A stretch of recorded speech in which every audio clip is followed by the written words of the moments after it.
On the variety show, I accidentally called my arch-rival, and the whole audience heard his lazy voice. Have you thought about what happened last night? When the comments section exploded, I covered my mouth, suppressing morning sickness, and remembered the family ban. Anyone who dares to mess with that lunatic from the Shen family will have their legs broken. Now it's over. Not only did I mess with him, but I also have his child in my belly. I packed my things overnight and fled to a small European town, but just as I got off the plane, a hand wearing prayer beads held down my luggage. Silas bent down, nipped my earlobe and said, "Why are you running? The Lin family's ancestral precepts only say we can't mess with you, they don't say we can't. Trick you into coming home and treating you like a treasure." Welcome to listen to my full sweet love series novel. I'm the blogger and I'm Twilight's novel. Now let's start the main story. My mom Margaret said our Lin family ancestors must have torn down the matchmaker's temple. We've had only one heir per generation for 3 generations, and each generation has had a rough love life. By my generation, there aren't even any boys left. Just me, the only descendant. So when she sent me into the entertainment industry, she repeatedly warned, "Luna, you can have fun, but don't fall in love for real, especially stay away from that lunatic from the Shen family." Silas. This name is notorious in our circle. The youngest head of the Shen family. He's ruthless and holds a high seniority. Even though he's the same age as me, I have to call him little uncle, according to family hierarchy. The key point is, our 2 families are bitter enemies. No one knows exactly what the feud is about. Even if we dig through the genealogy, we can't find the reason. But ever since my great-grandfather's time, we've been sabotaging each other. At a charity gala a few days ago, I accidentally spilled red wine on his high-end custom suit. This maniac, in front of a crowd of media, slowly wiped his hands with a wet wipe and smiled faintly. The young lady of the Lin family has a very rhythmic tremor in her hands. My blood pressure shot up right then. So when the matchmaker variety show asked me to call my least likely potential partner, I directly pulled out Silas's number in front of the live camera. The host gasped, "Luna is really going to stir things up." I forced a smile. Doing this for the audience, let's see if President Silas is also this. Before I could finish the phrase, hypocritical in appearance, the call actually connected. From the on-site speakers came an extremely lazy voice, hoarse with the weariness of just waking up. "Luna." I froze, forgetting my lines. Why isn't he playing by the rules? He should be in an international meeting right now. The comment section had already gone crazy. "Wow. He answered in seconds? This voice is so charming, I'm dying. Why do rivals have each other's numbers saved?" I forced myself to follow the script. "President Silas, we're playing Truth or Dare, and we need to ask you a question." There was a 2-second silence on the other end, then he suddenly laughed. "Coincidentally, I also have a question for you. Have you thought about what happened last night?" My hand trembled, and the phone dropped straight onto the table. The entire venue fell deathly silent. The comment section exploded like fireworks. Last night? Is it the last night I'm thinking of? Aren't they supposed to avoid each other like fire and water? Help, what kind of wealthy family secret is this? My head was buzzing, filled with images of last night. At the cocktail party after the award ceremony, a rival had drugged me. When I hid in the lounge, I ran into Silas. Then there was a messy kiss, a torn dress, and his low hoarse voice calling me Luna over and over.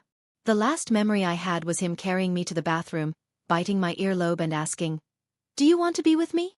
I had mumbled a yes in a daze, thinking it was a dream. But this lunatic was being serious.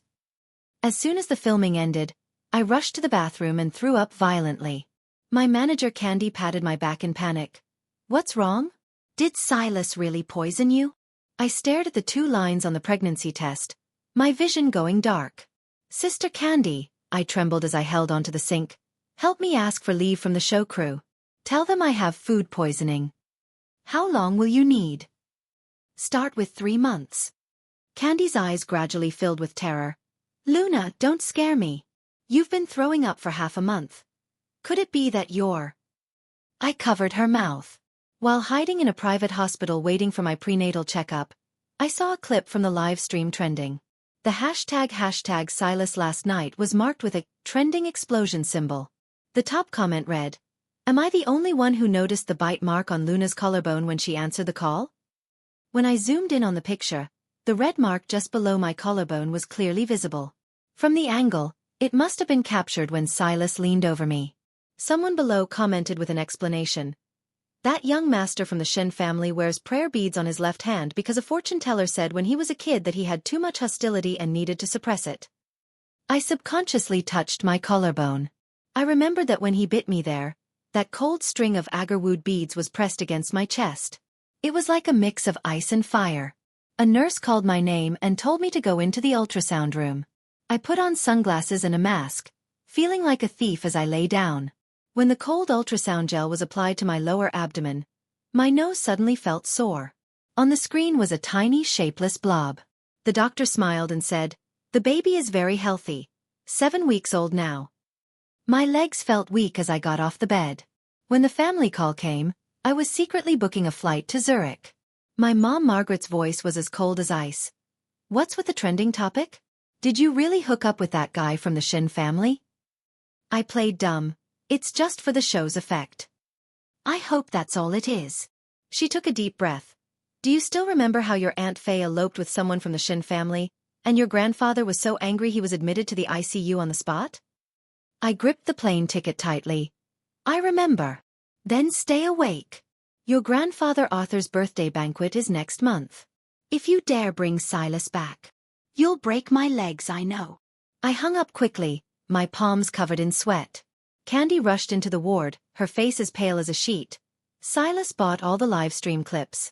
Now you can't find the keyword, last night, anywhere online." A sharp pain suddenly shot through my abdomen, and I curled up on the hospital bed, gasping for breath. Candy rummaged through my bag looking for medicine, and my prenatal test report suddenly fell out. She picked it up, glanced at it, and froze. "Luna." Her voice trembled. "Be honest with me. Is the baby Silas's?" I looked at her and suddenly burst into tears. The first time I met Silas was at an auction when I was 19. He was sitting in a private box on the second floor. Through the one-way glass, I could only see a blurry outline. At that time, I had just debuted, and a wealthy upstart cornered me in the corridor and harassed me. It was Silas's bodyguards who came to my rescue. The upstart ran away in terror. When I looked up at the second floor, I met a pair of pitch-black eyes. Silas raised his glass in a gesture of greeting to me, and the agarwood bead string on his left hand glowed coldly under the light. Later, he always appeared when I was in trouble. When I was followed by a stalker fan, he drove over and blocked the gate of my yard. When a rival bought negative news about me, he had the legal department send a lawyer's letter directly. Even when my golden retriever went missing, it was his pet-finding team that brought it back. Candy once suspected he had a blood feud with my family, which was why he kept meddling in my affairs. Until one dinner party, I saw him pin the director who tried to take advantage of me against a sashimi plate, and he smiled and asked, "Do you think you're allowed to touch her hand?" That night, he sent me home. The scent of vetiver lingered in the car. I mustered up the courage from the alcohol and asked him why he was helping me. He twirled his prayer beads and smiled faintly. "What do you think?" Now that my prenatal test report was in Candy's hand, all my pretense collapsed. "It's Silas's." I grabbed her sleeve. "Sister Candy, I have to leave." She was silent for a long time, then asked, "Shouldn't you tell him?" I shook my head. The Shen family was in the middle of a fierce inheritance dispute, and his stepmother was everywhere looking for dirt on him. If news got out that he had gotten the daughter of his family's sworn enemy pregnant at this time, his grandfather would kick him out of the inheritance list on the spot. Candy helped me pack my luggage, her eyes red. "When will you come back?" I touched my still flat belly. "When the trouble dies down, I guess." But deep down, I knew I might never come back. If the Lin family found out I was pregnant, they would definitely force me to have an abortion. And Silas. I remembered the last time he was drunk, he held me and said, "Luna, you can only be mine." He was a man with a paranoid streak. If he found out about the baby, he would definitely lock me up. I rented a wooden house with a yard in a small town in Zurich. Every day, I painted the lake and mountain scenery, pretending I was here on vacation. On the day my morning sickness was the worst, I squatted in the yard and threw up violently, feeling like I was going to pass out. An elderly lady from next door walked over with a cane and handed me a bag of sour plums, saying in German, "You should eat these when you're pregnant." I froze. She winked. "I've had 6 children, I can tell at a glance." Maybe it was the pregnancy hormones making me emotional, but I hugged that bag of sour plums and cried uncontrollably. The old lady patted my head. "Do you miss the baby's father?" I shook my head, then nodded. In truth, I missed Silas. I missed the way he fumbled to wipe my tears after making me cry every time. I missed the side profile of him falling asleep first while staying up late to help me practice my lines. I even missed the suppressed gasps he made when he bit my collarbone. But I didn't dare contact him. I lived in peace for 2 months. One day, when I went for a prenatal checkup, I saw a financial news report on the TV in the clinic. Silas had taken over his stepmother's family business and officially taken charge of the Shen group. In the footage, he was wearing a black suit, and his left wrist was empty. His prayer beads were gone. A reporter asked him why he had taken off the beads he had worn for 10 years. He smiled faintly at the camera. "I lost them." My heart sank sharply. He never took that string of beads off. Once I hid them on purpose. He searched the entire villa, and finally pinned me against the wardrobe door, his voice fierce. "Luna, you'd better pray I don't find them." Later, he found the beads under my pillow, but he wasn't angry. He just pinched the back of my neck and warned, "Don't play this trick again next time." Now he had lost them. It was like he had lost me. In my 4th month of pregnancy, my belly started to show. Candy came to see me secretly, bringing a bunch of nutritional supplements. "Silas is looking for you." Her first sentence took my breath away. "He's interrogated everyone in your studio." I subconsciously protected my belly. And then he played a game of chess with your grandfather Arthur. Candy had a strange look on her face. Your grandfather actually invited him to the birthday banquet. The strawberry in my hand dropped to the floor. This was more shocking than Silas buying the Lin family. Candy lowered her voice. "Everyone in the circle is saying that the Shen and Lin families are going to form an alliance through marriage."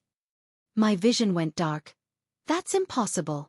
What's even more unbelievable is that Silas agreed. Candy pulled out a photo. "Look." At the birthday banquet, Silas stood side by side with my grandfather Arthur. In front of them was spread out a genealogy book. I stood up suddenly. "Book a flight. I'm going back to China right now." When I landed at the Beijing airport, I felt lightheaded all over. The long flight had brought my pregnancy symptoms back. I covered my mouth and rushed to the bathroom. After throwing up, I looked up and saw the last person I should have seen in the mirror. Silas was leaning against the doorframe, slowly twirling a new string of prayer beads in his left hand.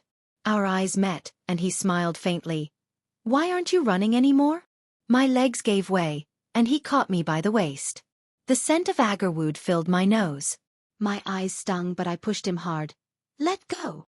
Instead, he tightened his arms, and his palm pressed against my slightly swollen belly. "At your prenatal checkup 3 months ago, the baby was a week smaller than average." He bent down and nipped my earlobe. "Have you gotten it to catch up now?" I froze completely. "How did you know about the prenatal checkup?" "Guess who owns that clinic in Zurich?" He pressed his forehead against mine and laughed. "Luna, your taste in safe havens is just as bad as your taste in men." I was so angry I bit his shoulder. "Bastard!" He let me bite him, but his hand carefully protected my belly. "Yes, I'm a bastard. So come home with me, and you can scold me as much as you want." Silas's villa was just as I remembered it. Even the mint plant I had casually potted on the balcony was still alive. He set me down on the sofa, then knelt down to help me take off my shoes. His movements were as natural as if he had done them 1,000 times. I kicked him. "Silas, our 2 families are bitter enemies." He held my ankle and massaged it gently. "So what? So my grandfather Arthur would never agree to this marriage. Did you threaten him when you played chess with him?" He looked up at me, his eyes as dark as night. "Do you really think that little of me?" I was left speechless. Silas was crazy, but he never resorted to underhanded tactics. Then what about the genealogy book? I pulled my foot back. "Don't tell me you're my long-lost little uncle." It was the most cliched guess possible. After all, the feud between the Shen and Lin families dated back to the Republic of China era. What if there was an illegitimate child somewhere? Silas was amused to the point of anger. He picked me up and carried me to the study. Luna, what on earth do you have in that head of yours? There was an ancient painting hanging on the study wall. I recognized it as the Shen family's heirloom, Autumn Mountains and a Hermit's Inquiry. It was said to be a pair with my family's heirloom, Travelers Among Mountains and Streams, back in the day. Silas set me down in front of the painting and pressed a certain spot on the scroll. With a click, a hidden compartment popped out of the scroll. Inside lay a yellowed marriage contract. In the 3rd year of the Jiajing era, the Shen and Lin families formed an alliance through marriage. Silas pulled out the contract and showed it to me. Later, the Lin family broke the contract. That's how the feud started. I was stunned, but the genealogy says the Shen family stole the Lin family's business. That was made up by your Lin family. Silas unfolded the contract. At the end were 2 side-by-side names, Yan Shen, Wan Lin. I froze. Wan Lin was an aunt from my family's ancestors. She was said to have never married. The Shen family's ancestral precept says, a Shen man must marry a Lin woman. Silas bent down and kissed my forehead. I'm just fulfilling my ancestors' wish. My heart was racing, but I forced myself to stay calm. Then why did you always pick on me before? He sighed softly. If I didn't cause you trouble, would you have even looked at me? The marriage contract was real. Silas showed me the carbon-14 dating report. So there's no bitter feud, I nestled in his arms, eating grapes. Just a failed marriage alliance between our ancestors? He licked the grape juice off my fingertips. But now it's going to succeed. I pushed his approaching face away. What about my Aunt Faye eloping with someone from the Shen family? Silas paused for a moment. Is your aunt's name Faye? Yes. The man she ran away with is Eli. His eyes softened with a complicated look. He's my little uncle. The grape got stuck in my throat. Silas's little uncle. Wasn't he the younger brother of the current head of the Shen family? The legendary second master of the Shen family who had run away for love and never returned? They run a bed and breakfast in Iceland. Silas pulled out a photo. If you want to see them, we can fly there tomorrow. I looked at the 2 people cuddling in the photo, and my eyes suddenly felt sore. So all these years, we had been trapped by this so-called bitter feud. It was all a misunderstanding? After Silas proposed, I had a dream. In the dream, I went back to that auction when I was 19. There was no one-way glass in the private box on the 2nd floor at all. Silas had been sitting there the whole time, smiling at me. When I woke up, he was on the balcony talking on the phone, his voice lowered. Keep it from the Lin family for now. Yes, wait until the baby is born. I walked over barefoot and hugged him from behind. His body stiffened. He hung up quickly and turned around. Why aren't you wearing shoes? Silas, I buried my face in his chest. Did you like me a long time ago? He was silent for a long time, then finally said, since you were 16, when you played the pipa at the opening ceremony. I looked up in shock. That early? At that time, he had just returned to China and was already the heir apparent of the Shen family, while I was still a high school student. Why didn't you say anything? He wiped away my tears. At that time, your grandfather Arthur announced that anyone who dared to covet the only descendant of the Lin family would have their legs broken. I wanted to laugh and cry at the same time. So he had used that childish way to get my attention? In my 5th month of pregnancy, Silas took me to Iceland to see my Aunt Faye. When Faye saw me, the coffee cup she was holding dropped to the floor. She stared at my swollen belly, her voice trembling. Luna, you! Auntie, I held her hand. This is Silas's child. She pulled her hand back as if she had been burned, and looked at Silas with fear in her eyes. You? Who are you to Eli? Silas nodded slightly. He's my uncle. Faye stumbled back a step. At that moment, a thin man walked out of the house. His facial features were somewhat similar to Silas's. When he saw us, he froze. Silas. Silas spoke respectfully. Little uncle, Grandpa asked me to pass a message. It's time to come home. Eli gave a bitter smile. Is Grandpa still angry? Why would he be angry? Silas took my hand.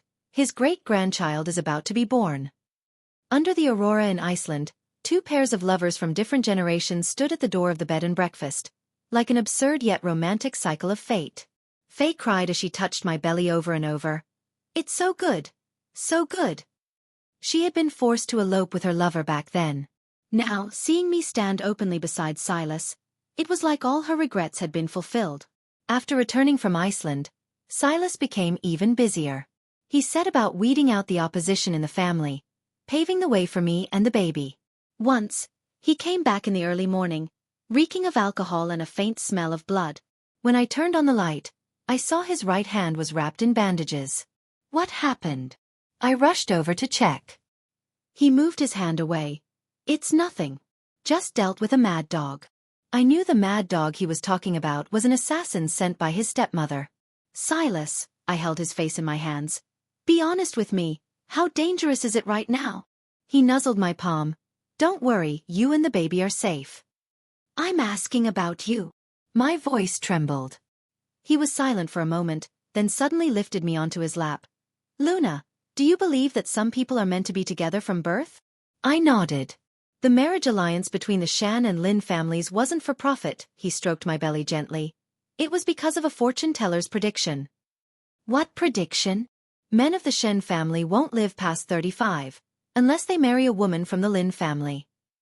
He bent down and kissed me. You are my lifeline. I froze. So he had approached me with a purpose from the very beginning? I had a huge fight with Silas. I was angry that he lied to me, and even angrier that I almost believed in this so-called destiny. On the day I moved back to the Lin family, my grandfather sat in his grandmaster's chair and sighed. I knew this day would come eventually. When I knelt in the ancestral hall, my mother cried and scolded me for being stupid. That Shen family man has a short-lived fate. Do you want to be a widow after marrying him? I looked up sharply. What do you mean? His father, his grandfather. Neither of them lived past 35. My mother slammed a stack of medical records on the table. Silas is 30 this year. Do the math. How many years does he have left? I stared at the words, hereditary heart failure on the medical records, my hands and feet turning cold. So the fortune teller's prediction was true. That's why he did everything he could to marry me. Not because of love, but because he wanted to live. The day Silas broke into the Lin family, it was pouring rain. He stood in the courtyard, soaked to the bone, a broken string of prayer beads clutched in his left hand. Luna, his voice was hoarse, come out. I watched him through the window. In just 1 month apart, he had lost so much weight that his features looked gaunt, and his eyes were bloodshot. My grandfather walked out with his cane. Master Shen, please leave. Silas knelt straight down in the rain. Grandfather, he looked up. I only asked to see her once. I clamped a hand over my mouth to hold back a sob. This was Silas, arrogant, notorious for his madness throughout the city. Yet now he knelt in the mud, like an abandoned dog. When I tried to rush out, my mother grabbed me tightly. He won't live long. Do you want our child to be fatherless when he's born? I wrenched myself free and ran into the rain. When Silas saw me, his eyes suddenly lit up. Trembling, he pulled a velvet box from his pocket and opened it. The marriage contract was fake. The fortune teller's prediction was fake too. But Luna, my love for you is real. Inside the box was a diamond ring, with TNQ September 16th, 20, engraved on the inner band. The date of our first meeting. In the end, I didn't take the ring. When Silas was carried away, he couldn't stop coughing up blood. His assistant with red-rimmed eyes told me, the boss had heart surgery last month. The success rate was only 30%. I stood in the rain until Candy dragged me inside. That night, I went into premature labor. During the emergency rescue, I dreamed of Silas. He stood in a beam of white light and smiled at me. Luna, you have to be okay. I cried and reached out to grab him, but my hands only caught air. When I woke up, my mother was holding a swaddled baby. It's a boy. 5 catties and 8 tails. I turned my head. Where's Silas? The ward fell into deathly silence. Candy handed me her phone. The top news headline read, Shen Group's leader in critical condition. Chaos erupts within the Shen family. The accompanying photo showed Silas being carried onto an ambulance. His left hand hung limply, and there was a fresh scar on his wrist. My vision darkened. I suddenly grabbed Candy.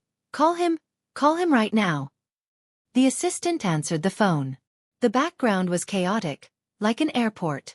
Ms. Lin, the assistant's voice cracked. The boss has gone to Iceland. He said it's the closest place to heaven. I pulled out the 4-needle. Blood splattered on the snow-white sheets. Prepare a plane, I said to my mother. I'm going to Iceland. She looked at me in disbelief. You just gave birth. Then we'll take the baby with us. I picked up the sleeping infant in the swaddle. He needs to see his father. During the flight, I kept staring at the clouds outside the window. I remembered Silas saying his mother was Icelandic, which was why he loved the auroras. If I die someday, scatter my ashes under the glacier. At the time, I scolded him for being inauspicious. Now, I was terrified his words would come true. When the plane landed, the aurora was shining brightly. The owner of the bed and breakfast was a friend of Eli's. When he saw me, he froze. Miss Lin. Mr. Shen, he. My heart stopped. What happened to him? He's at the black sand beach, the owner hesitated. You'd better hurry. The wind at the black sand beach was strong enough to knock people over. Wrapped in a thick blanket, I carried the baby and stumbled forward, step by step. In the distance, I saw a figure standing at the edge of a cliff. He was so thin that it seemed the wind might blow him away at any moment. Silas faced the sea, holding an urn in his hands. My legs gave way, and I almost knelt down. The baby in my arms suddenly started crying. The figure at the cliff turned around sharply. The aurora bloomed like velvet behind him, painting the sky. Standing in that light, he looked like an illusory dream. Luna! His voice was so soft it sounded like a hallucination. I carried the baby closer, step by step. I saw the prayer beads, restrung on his wrist, and the name Eli engraved on the urn. My little uncle passed away this morning. He reached out to touch the swaddle in my arms. Is this your son? I held the baby out to him. Do you want to hold him? He froze, his eyes turning red instantly. We sat on the edge of the cliff and watched the aurora. The baby slept in Silas's arms, his tiny hand clutching Silas's finger. The heart surgery was a success. He suddenly spoke up. But my little uncle didn't make it. I leaned my head on his shoulder. Why did you lie and say the fortune teller's prediction was fake? I was afraid you'd stay only out of pity for me. And now? He bent down and kissed the top of my head. Now I don't want to die anymore. I have to watch this kid grow up, so he doesn't go around breaking other girls' hearts. I laughed, then cried as I laughed. When the aurora was at its brightest, he took out the diamond ring and slipped it onto my finger. Luna, will you marry me? The baby in my arms suddenly gurgled. It was as if he was saying, yes for me. After proposing in Iceland, Silas did something incredibly crazy. He booked all the cinemas in the country and screened our engagement news at midnight on Valentine's Day. There was only one line of subtitles, asking for the Lin family's daughter. My life is the betrothal gift. The accompanying images were the cover of our marriage certificate and a copy of his heart surgery consent form. When I found out, I was feeding the baby. Candy called, panicking. Oh my God! Your man crashed the server. I logged into Weibo and saw that Silas had posted a video from the official Shen group account. It was a secretly filmed clip of my profile as I slept. The caption read, When I was young, a fortune teller said I had a fatal disaster. Then I met you, and realized you were that disaster. Luna, I accept my fate. I called him, but his assistant answered instead. The boss is in a meeting, the background was noisy, old Master Lin brought people and surrounded the company. My vision went dark. It was over. This time, my legs really would get broken. When I rushed into the Shen Group headquarters with the baby in my arms, the receptionist was so shocked she spilled her coffee. The elevator took me straight to the top floor. As soon as the doors opened, I saw my father leading the Lin family bodyguards, surrounding the conference room. My grandfather's dragon-headed cane was thudding against Silas's desk. The heart surgery only had a 40% success rate. How dare you risk making my grandson fatherless? Silas stood by the floor-to-ceiling window, a suit jacket over his hospital gown, his back straight as a board. Grandfather, I will live to be 100. Bullshit. Your Shen family ancestors. Dad. I walked over holding the baby. The infant suddenly gurgled. Everyone in the room stared at each other in silence. My grandfather slowly lowered the cane he had raised. He stared at the baby's little face, so similar to Silas's, and his Adam's apple bobbed. "What's his name?" he asked hoarsely. Silas turned to look at me, his eyes shining brightly. "Luna gave him a nickname, Joseph. Wait." "Waiting for what?" "Waiting for the Aurora." I held the baby out to him. "We're waiting for you to give him his formal name." The old man's hands trembled as he finally took the swaddle. The baby grabbed his beard and giggled. The baby's 100-day banquet was held at the Shen family's old mansion. It was the first time in 100 years that the two families had sat at the same table. My mother stared at Silas the entire time, as if guarding against a thief. "The sweet and sour fish is here." Silas suddenly stood up, picked up a piece of fish, carefully picked out the bones, and put it in my bowl. The whole table fell silent. The Shen family had a rule of no talking while eating, no chatting while sleeping. His action shocked the butler so much he almost dropped the soup ladle. "What are you all looking at?" Silas then filled a bowl of chicken soup, blew on it to cool it down. "She lost 5 caddies from morning sickness last time." I kicked his foot and whispered, "Quit putting on a show." He leaned close to my ear. "I'm not acting. Who was it that grabbed me and called me Gidge, brother, last night?" I almost dumped the soup bowl over his head. As the banquet ended, my grandfather suddenly said, "Next month, during the ancestor worship ceremony, we'll add the baby to the genealogy." Silas squeezed my hand. "Will his surname be Shen or Lin?" "Shen." The old man walked out, leaning on his cane. At the door he turned back. "But his name will be registered under Luna." It was his way of accepting Silas, while still keeping a way out for me. Late at night, I was woken by the baby's cries. When I reached the nursery, I saw Silas holding the baby and humming by the window. Moonlight fell on his left wrist, where the prayer beads glowed softly. "Why didn't you call the nanny?" I went to take the baby, but my hand touched his sweat-soaked back. He stepped sideways to avoid me. "You go back to sleep. I'll take care of him." Joseph suddenly stopped crying. His tiny hand grabbed the prayer beads and gurgled. Silas bent down and kissed the baby's forehead, still humming the Icelandic folk song I used to listen to when I was pregnant. I leaned against the doorframe and watched them. I remembered the day I gave birth. Before I passed out from heavy bleeding, I heard him yelling outside the operating room, "Save the mother! You must save the mother!" Later, Candy told me that when he signed the critical condition notice, his hands were shaking so badly he could barely write. "Silas," I asked softly, "what if I hadn't gone to Iceland that day? I would have jumped into the sea at the black sand beach." He answered calmly, "Then I would have told my assistant to mix my ashes with diamonds and make a ring to slip on your finger." A chill ran down my spine. "You maniac!" He laughed and handed Joseph to me. "That's why you have to live a long life, so you can keep an eye on me." The night Joseph had a fever for the first time, Silas was abroad negotiating a merger. I couldn't get through to him on the phone. I grabbed the baby and drove to the hospital. The emergency room was packed. Joseph's little face was flushed with fever. As I knelt in the hallway to feed him medicine, my hands shook. "Miss Lin?" A nurse suddenly called me. I looked up and saw Silas rushing in with 2 top doctors. His suit was wrinkled, stained with coffee from the plane. "How did you?" I stared in shock. He knelt down on one knee and touched the baby's forehead. His stubble brushed my hand. I had a heart rate monitor installed on the plane. Joseph's bracelet triggered the alarm. Later, I found out he had sewn a sensor into Joseph's swaddle, connected to the alarm system on his private jet.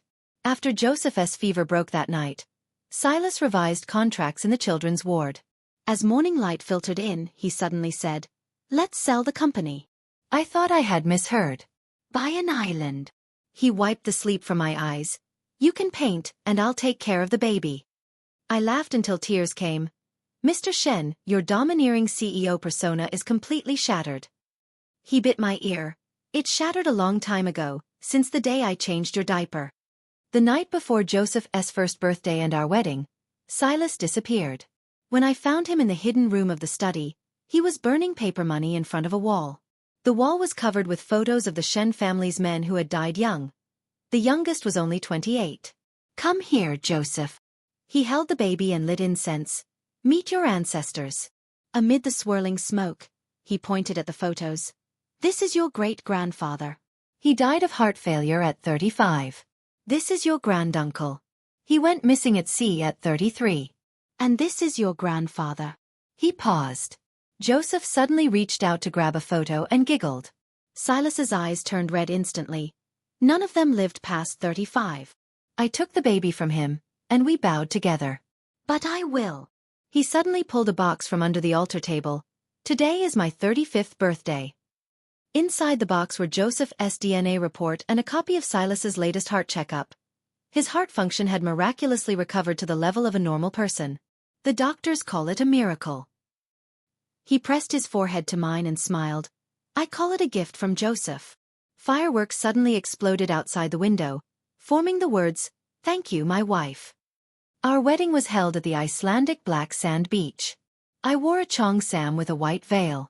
Joseph, our flower boy, stumbled around throwing flower petals. Just as we were about to exchange rings, the aurora suddenly appeared in the sky. Silas knelt down on one knee and held out an urn-shaped diamond ring. I really did prepare this back then.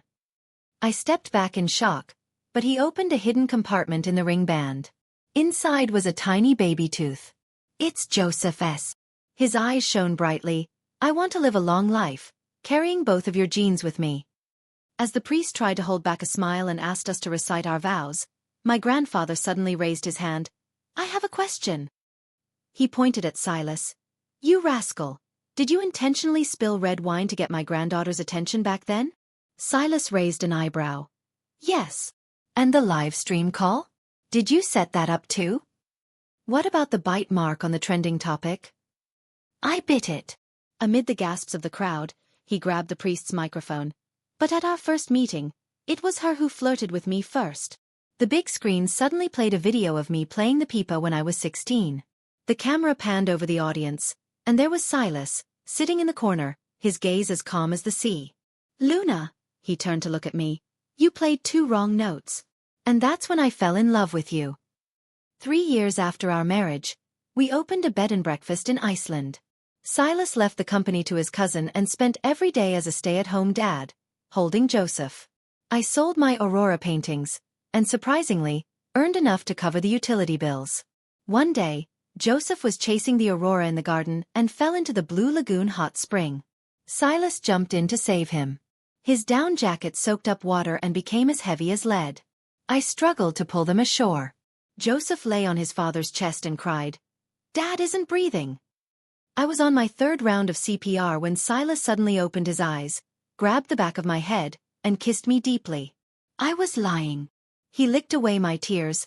I just wanted to see if you'd save me. I picked up a slipper and chased him. Joseph clung to my leg and shouted, Mom, stop hitting him. Dad just got better. Silas hoisted our son onto his shoulders and ran away. The agarwood prayer beads tangled around the baby's little hand. Under the aurora, the father and son's laughter scared up a flock of birds in the garden. Joseph suddenly shouted, Mom! A photo fell out of Dad's pocket. It was a photo Silas had cherished, a profile of me playing the pipa at the auction when I was 19. On the back, there was a line of writing. Fortune-telling is not as good as relying on oneself. Relying on oneself is not as good as relying on you. When Joseph was 5, Silas taught him to play chess. The child cheated by stealing chess pieces, so Silas picked him up and spanked his palm. Joseph cried and ran to me to complain. Dad said chess manner reflects one's character. I took away the chessboard. When your dad played chess with Grandpa, he let him win 3 times on purpose and even pretended to lose miserably. Silas's ears turned red. That was a strategy. A strategy that involved slipping the ancestral marriage contract under Grandpa's teacup? Joseph's eyes lit up. What marriage contract? That night, the child sneaked into the study and took the marriage contract as calligraphy tracing paper. When Silas found it, the paper from the Jiaojing period was covered with dinosaur drawings. Joseph! He chased the child all over the house with a ruler. I leaned against the door and took photos. In the frame, Joseph climbed onto the wardrobe, and Silas stretched out his hand to protect his back. At that moment, I suddenly understood what time is merciful meant. On Silas's 40th birthday, I rented a whale-watching boat. When the boat reached the deep sea, he suddenly hugged me from behind.